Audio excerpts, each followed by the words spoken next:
Assalamualaikum warahmatullahi wabarakatuh. Perkenalkan, nama saya Anissa Nur Ramadhani. Saya berasal dari program studi Ekonomi Syariah semester 4 kelas F.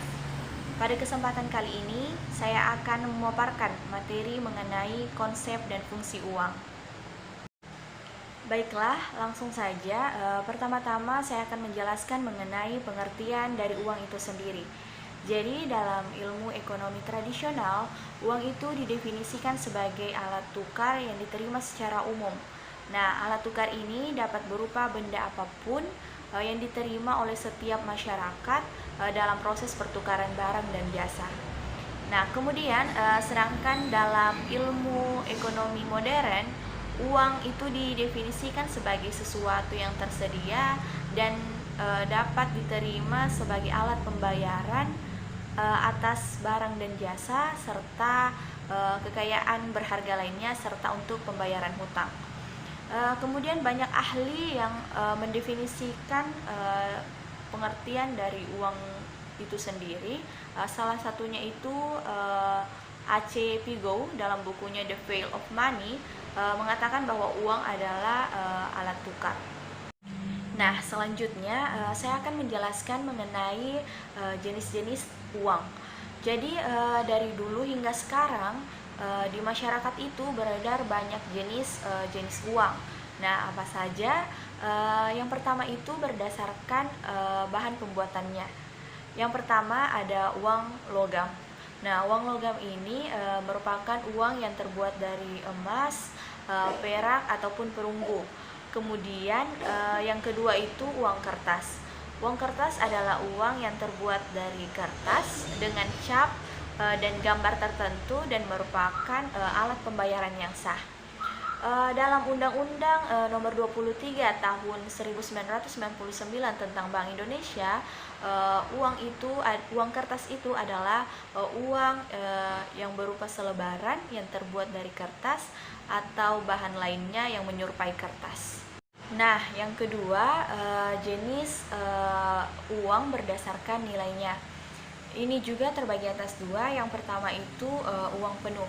Jadi uang dikatakan uang penuh apabila nilai yang tertera di atas uang tersebut sama dengan nilai bahan yang digunakan.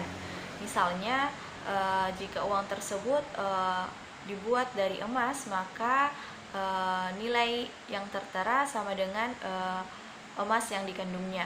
Selanjutnya yang kedua itu uang tanda.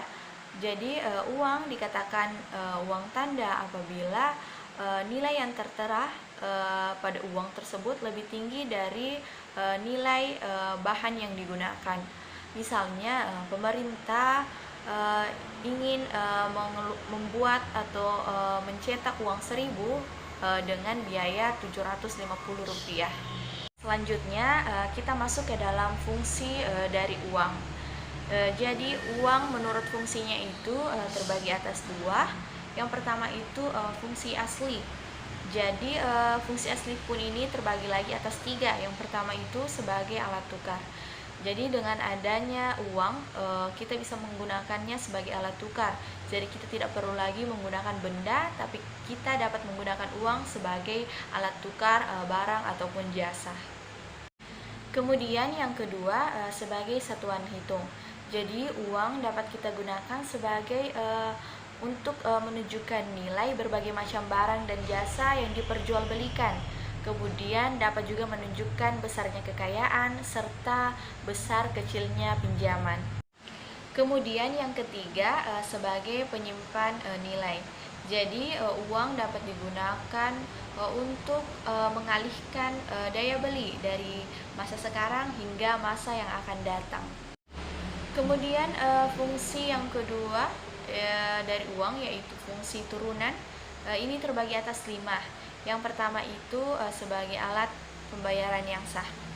Jadi seiring berjalannya waktu, kebutuhan manusia itu terus bertambah dan tidak dapat dipenuhi secara tukar menukar atau barter lagi. Jadi untuk mempermudah melakukan proses jual beli transaksi tukar menukar diperlukan uang sebagai alat pembayaran yang sah. dan dapat diterima secara umum di masyarakat. Kemudian yang kedua sebagai alat pembayaran hutang. Jadi uang dapat kita gunakan untuk membayar hutang yang di masa yang akan datang.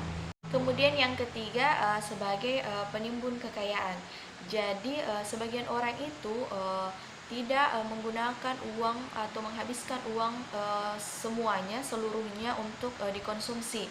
Ada juga orang yang menyimpan uangnya untuk kebutuhan di masa yang akan datang. Yang keempat, sebagai alat pemindah kekayaan. Jadi seseorang yang ingin pindah dari satu tempat ke tempat yang lain dapat memindahkan kekayaannya seperti tanah, bangunan dalam bentuk uang dengan cara menjualnya. Yang terakhir sebagai pendorong kegiatan ekonomi. Jadi dengan stabilnya uang, maka seseorang bergairah untuk melakukan investasi. Nah, dengan investasi ini jadi kegiatan atau perekonomian masyarakat ataupun negara dapat meningkat. Nah, dalam konsep ekonomi Islam, uang adalah milik masyarakat. Jadi, seseorang tidak diperbolehkan untuk menimbun uang. Jika seseorang tersebut menimbun uang, berarti ia mengurangi jumlah peredaran uang pada masyarakat, sehingga membuat perekonomian itu tidak berjalan dengan stabil. Jadi berdasarkan perspektif Islam tersebut, maka fungsi uang dalam Islam hanya terbatas pada alat tukar barang dan jasa. Jadi dalam Islam dilarang untuk pemumpukan uang dan dilarang juga uang dijadikan sebagai komoditas. Jadi uang dalam konsep ekonomi Islam sangat jelas dan tegas bahwa uang adalah uang, uang bukanlah kapital. Sedangkan dalam konsep ekonomi konvensional, istilah uang itu seringkali dibolak-balikan, bahwa uang adalah uang dan uang juga adalah kapital. Selanjutnya kita masuk ke dalam arti penting uang dalam perekonomian. Nah, ini juga terbagi atas beberapa. Yang pertama itu arti penting uang dalam kegiatan produksi. Jadi produsen dalam memproduksi sebuah barang dan jasa tentunya ingin mendapatkan keuntungan dan itu dalam bentuk uang. Selanjutnya arti penting uang dalam pertukaran dan konsumsi. Jadi uang dapat diterima secara umum dan dapat digunakan sebagai alat tukar menukar dan dapat dipertukarkan dan juga dapat merangsang produsen untuk mengalirkan barang-barangnya tentunya untuk ke konsumen untuk dikonsumsi.